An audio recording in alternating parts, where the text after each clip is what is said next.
که چیرې تاسو د دغه ښځې او خاوند د اختلافاتو خبر راغله منځ کې، نو بیا دیو جدا کېدل برابر دي او که دیو کې اصلاح کول دي څه ترتیب دی. نو دلته کې چې وان امرأة خافت من بعلها نشوزا او اغرازا فلا جناح علیهما ان یصلحا. دا که ښځه ویریږي د خاوند د سرکشي نه یا اعراض کول، مطلب چې دې سره به تعلق نه ساتي د دې ویرې نه، که چې دغو دواړو خپل منځ کې صلح کېدله په څه طریقې سره، نو بالکل جایز دی او دیو منځ کې صلح وشي. لکه هغه کې بیا ذکر هم کړي وو چې یاره یو کس د هغه طرف نه شي، سړي طرف نه، او همدارنګې څه د ښځې طرف نه شي، مطلب رشته دارو کې، او دیو منځ کې د فیصله وکړي چې طریقې سره هم وي. وان امرأة خافت من بعلها، که چیرې ویریږي یوه ښځه د خاوند د سرکشي نه او اعراضا یا د مخ اړولو یعنې تعلق نه ساتلو نه، نو فلا جناح علیهما نشته ګناه په دې دواړو باندې ان یصلحا بینهما صلحا، چې د دواړو منځ کې صلح وکړی شي. صلحا په څه طریقې سره؟ والصلح خیر، او دا صلح کول چې دا بهتر دی. و احضرت النفس، او حاضر کړی شوي نفس دپاره الشح حرس، مطلب ښځه او خاوند به د دې خبرې دواړه حرس او کوشش کوي چې د یو بل حقوق چې دا ضایع نه کړي. و ان تحسنو، که چیرې دیو د یو بل حقوق چې دا نه ضایع کوي. و ان تحسنو، او یو بل ته معافي کوي، نیکي مطلب معافي کوي. وتتقو، او ځانونه بچ کوي. نو فان الله کان بما تعملون خبیر، یقینا الله تعالی پوهې دی په هغه باندې چې کوم عمل نه کوي، مطلب خبردار دی. ولن تستطيعوا ان تعدلوا بين النساء، او تاسو طاقت هیڅ کلم نشئ شتلی ان تعدلوا بین النساء، تاسو انصاف وکړو د ښځو په منځ کې. ولو حرصتم، اگر که تاسو حرص کوئ، نو فلا تمیلوا، مطلب د دوه ښځو بیان دی چې کله دوې ښځې د وکړي، نو یوې طرف ته به پوره هغه به نه کوي توجه، یوه همداسې پرېږدي کل معلقه، مطلب چې بس بیخي تعلق نه ساتي، او همداسې لکه موږ پښتو کې یو چې اسمان پرې کوړې کړی وي سړی که نه، نه ورته ښیي او نه بعد یې بس هسې پرېږدولی وي. او بل حدیث کې چې نبي صلی الله علیه وسلم فرمایي چې هم څه یو طرف ته مطلب یوې بي سره تعلق ساتلی او بل یې همداسې پرېږدولی، نو قیامت ورځې به دې ته یو ډاډ شي دا به وروست وي. نو فلا تمیلو کل المیل، او یو دې کې مسله شته دی لکه زړه محبت څه دی، دا بېله خبره، لکه یوه مطلب ښځو کې یو مطلب همدارنګې طالبانو کې ملګریو کې وي که نه، چې یاره دغه یو څه وي هغه عزت قدر کې یوه ښځه ښه برابره وي، د هر یو شي لحاظ او خیال ساتي، او بله چې لږه بې پروایي، نو خامخا کومه زیاته قدرمنه وي، د دې سره د زړه محبت خامخا وي، نو هغه بېله خبره هغه باندې د الله تعالی فکر نشته دی. خو باقي راله خبره چې نور ذرې برابر به هم هېڅ څه کې هم فرق نه کوي، مطلب که هغه د شپې خبره چې یوې سره یوه تېري، بلې سره به هم یوه تېروي، او همدارنګې د خوراک څښاک جامړې پیزار وغیره دغو شیانو کې ټولو کې لحاظ ساتي بیا. فلا تمیلو کل المیل، تاسو ما میل کېږو یوې طرف ته پوره په میلان کولو سره، فتذروها، او دا بله پرېږدئ کالمعلقة په شان د راژوند کړی شوي. و ان تصلحو، که چېرې دوی اصلاح وکړه، وتتقو، او ځانونه بچ کړو، فان الله کان غفورا رحیما، یقینا الله تعالی بخښونکی رحم کوونکی دی. و ان یتفرقا، که چېرې دغه دواړو سره جدا شو، مطلب طلاق یې واغوسته دي ښځې، یا یې خو له سره وکړه، نو یغني الله کلا من سعته، د هر یو به الله تعالی د خپلې فراخي نه به دغه بې پروا کړي. وکان الله واسعا حکیما، او دی الله تعالی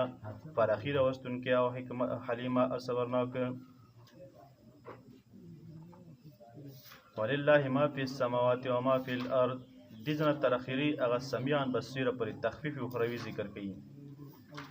څه کسه دغه اختیار دنیا کې الله تعالی ټیک دي، انسانان هېڅ یاره د مو اختیار دی، خو یو ورځ راتلونکي دی چې هغه ټول هر څه ټول کارونه چې دي امور چې الله تعالی طرف ته واپسېږي او اختیار بیا هغه دی. ولله ما فی السماوات و ما فی الارض، او خاص الله تعالی دپاره اختیار د اسمانونو او د ځمکې، او لقد وصینا الانسان، یقینا مو حکم کړی د لقد وصینا الذین، او مو حکم کړی د هغو کسانو ته چې هغو ته کتاب ورکړی شوی من قبلکم، مخکې د تاسو نه، و ایاکم، او تاسو ته هم، د کومې خبرې له خبره دا چې ان اتقوا الله، چې ویرېږو د الله تعالی نه. و ان تکفروا،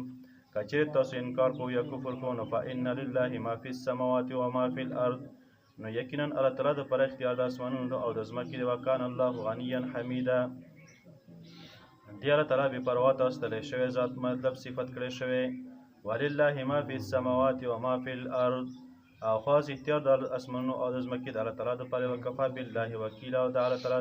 پوره د ذمهوار و ان یشاء که چیرې خوښه شي الله تعالی نو یذهبکم ایها الناس نو ختم به کړي تاسو ای خلکو ویأتي بآخرین او نور پوراولي یعنی نور پیدا کړي وکان الله علی ذلک او دی الله تعالی په دې باندې قدرت ولا من کان یرید ثواب الدنیا او څوک چې دا غواړي د بدله د دنیا ولا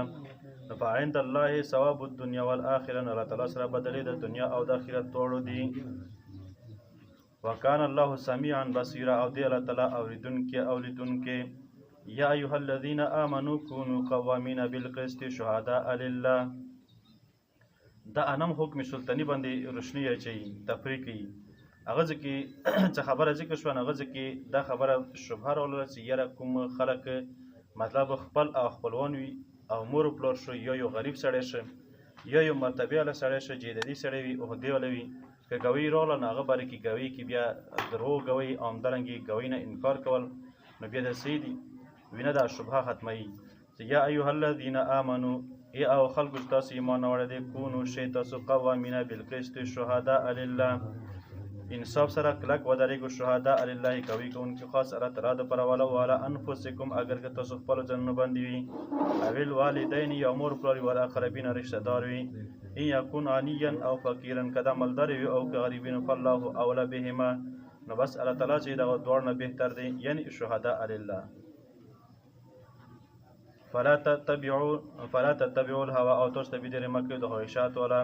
ان تعدلوا چې تاسو چې وکړو انصاف وکړئ وان تلو کچې تاسو مخ وړو کچې تاسو نخوا د خبره او تورځي او مخ وړو د دینه فإن الله كان بما تعملون خبيرا یقینا الله تعالی په دې په هغه باندې چې کوم عمل کوي تاسو یعنی خبردار دی یا ایها الذین آمنوا آمنو دې کې د مدینه کوم منافق دي دیو د پر زجر ذکر کوي ځکه چې دیو په خلو باندې ایمان راوړل خو په زړونو باندې نه راوړل دیو د خبره ذکر کوي یا ایها الذین آمنوا ای خلکو چې تاسو ایمان راوړئ مؤمنان خلک یو اول امنو مراد ایمان باللسان امنو دویم نه مراد ایمان بالقلب په الله تعالی هغه پیغمبر باندې او کتاب هغه باندې چې نازل کړی دی موږ په رسول باندې ول کتاب الذي او کتاب هغه چې انزل من قبل چې دینه مخکې کوم نازل کړی دی ومن یکفر بالله و ملائکته و کتبه او څوک چې انکار کوي یا کفر کوي په الله تعالی باندې ملائکه او همدارنګه کتابونو باندې او رسولانو او ورځې آخرت باندې نو یقینا دا ګمراه شو په ګمراهۍ لري سره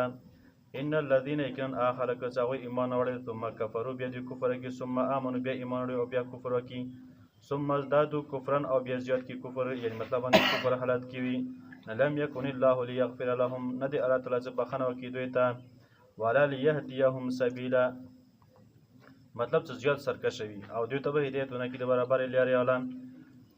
بشر المنافقین بان لهم عذابا الیما او جل وک منافقان ته چې یقینا دوی د پر الله تعالی تیر کړی دی عذاب درناک دی آیت مطلب څه چې یره جره خو چې دی ته په داسې خبره وي چې هغه د خوشحالي هغه باندې جره خلک ورکوي او خوږوان هغه کې داسې کې څوک جرې نه هونی که نه نو دا تقریبا مو ته په نعمت کري صاحب ایم ای اول کوم امتحان وي که نه شپاړسم اسلامیت هغه کې دا آیت راغستی وم او ما نه مخکې بل کس ناست و هغه هم پړګی والا غالبا عالم و ما ته یې دا آیات مقصد څه دی وخت هم دا و چې یاره د آیات مقصد څه شو نو ما ته یې چې یاره دغه بشارت ذکر کوي خو دغه دپاره د سپکوالي دپاره دې کې سپکوالی ذکر کوي منافقین دپاره هغې دې کې بیا هغه څرنګه شو بشارت دې دپاره هم د توبیخ دپاره ذکر کوي خو لکه ذهني خبره نه خستله نو دې کې دغه بشارت ذکر کړی خو د چیز دپاره توبیخ دپاره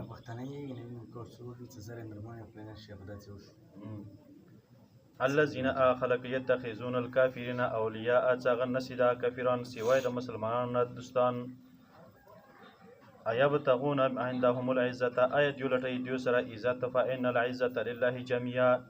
یقینا عزت ټول الله تعالی سره وقد نزل علیکم یقینا منزل کړي په تاسو باندې په کتاب کې دا خبره اذا سمعتم آیات الله چې کله واورئ تاسو آیتونه د الله تعالی یکفر بها چې بیا کفر کولی شي په دې باندې مطلب د دوی نه انکار کولی شي او یستهزأ بها یا دې باندې استهزا کولی شي نو فلا تقعدوا تاسو مه کینو د دوی سره تر دې پورې چې یفوزوا فی حدیث غیره چې دوی په نورو بحثونو کې ننوځي انکم کینې بیا دا خبره وي چې انکم اذا مثلهم نو په دې ټایم کې به کېناستلو تاسو د دې سره تاسو به هم همدارنګه ګناه کې شامل وو. ان الله جامع المنافقین والکافرین، یقینا الله تعالی جمع کوونکی د منافقو او د کافرو والا دی. فی جهنم جميعا، په جهنم کې اټول